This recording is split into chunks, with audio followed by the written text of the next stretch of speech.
And this election season has been wild, to put it mildly, and the Attorney General's race became one of the most explosive and controversial after screenshots of violent private text messages from Democratic nominee Jay Jones were released.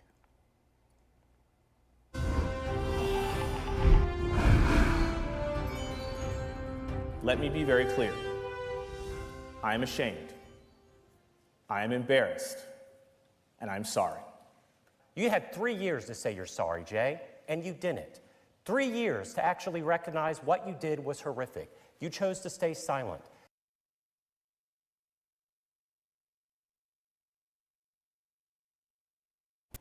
You just heard sound from both candidates there. And with that, we want to go now to 10 News anchor John Carlin, who has our first panel discussion of the night. John?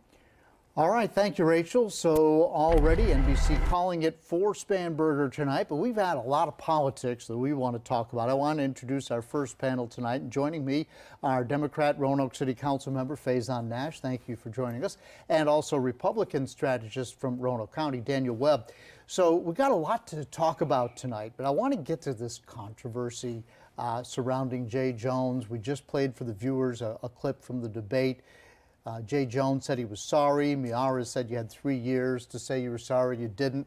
I don't know that it would have made any difference whether you said he was sorry 3 years ago or not. But I'm curious what you guys think. How big of a gaffe was this? Phazhon, we'll start with you. How big of a gaffe was this when you look at the way this race is stacking up? You know, it's definitely tight, and I have no doubt in my mind that these text messages definitely have played a role in keeping this race as tight as it is. However, I do think that at the end of the day, there are many more factors at play here that the voters did consider today when they went to the ballot box that I think will, at the end of the day, put one candidate over the other. Okay. Daniel, what do you think?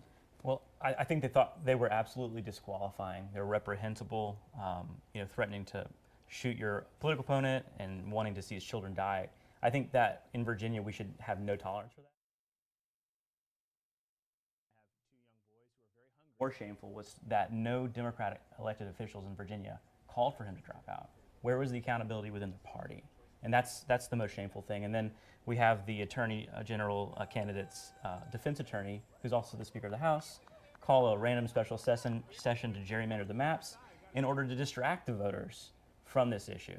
So all of that, just protecting and circling the wagons was even more shameful, in my opinion. Yeah, we could talk about the redistricting thing because I think that's a whole other issue. But let's stay focused a little bit on things that are happening tonight. So, how badly do you think those comments ultimately will wind up hurting each candidate, each party? Because it goes beyond. Let's first of all talk about the Attorney General's race. How bad do you think it hurt Jones? Do you think he wins tonight? Yes. You do? I do think he wins. And the thing that I think is, very telling is when you're running a campaign, you have your main core voters who are going to support you pretty much no matter what, right? We see that at the national side with Donald Trump, and no matter his rhetoric, what he says, he has strong allies that are going to show up and vote for him and support him.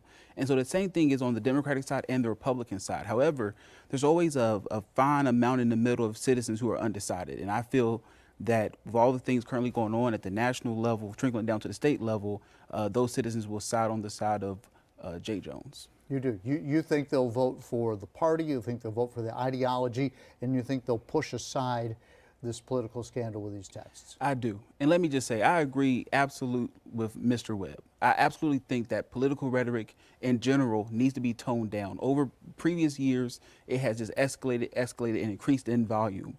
And it needs to be toned down tremendously and get back to a point where we're talking about policy, we're talking about people, period, plain and simple. Not each other, not each other's families, not bringing children in especially.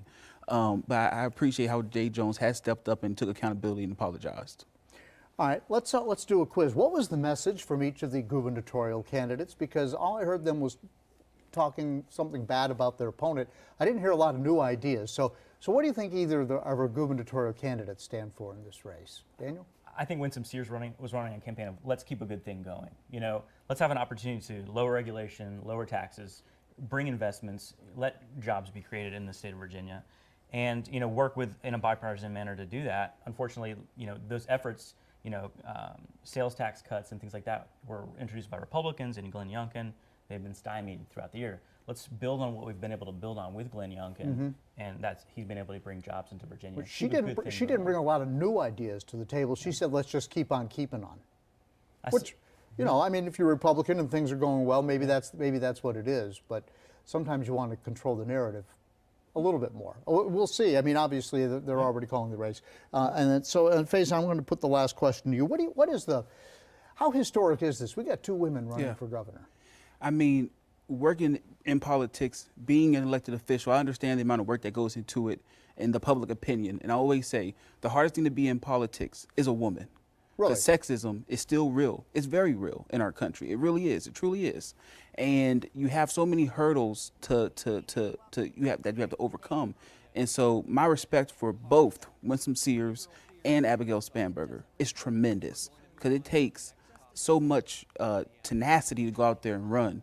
But this is a huge historic night, and all the young ladies at home watching this, seeing 2 women on the screen, a black woman and a white woman, is truly spectacular. And I'm glad that I was able to see something like this in my lifetime. Okay, guys, appreciate it. Thank you so much. No problem. Let's go back to Rachel.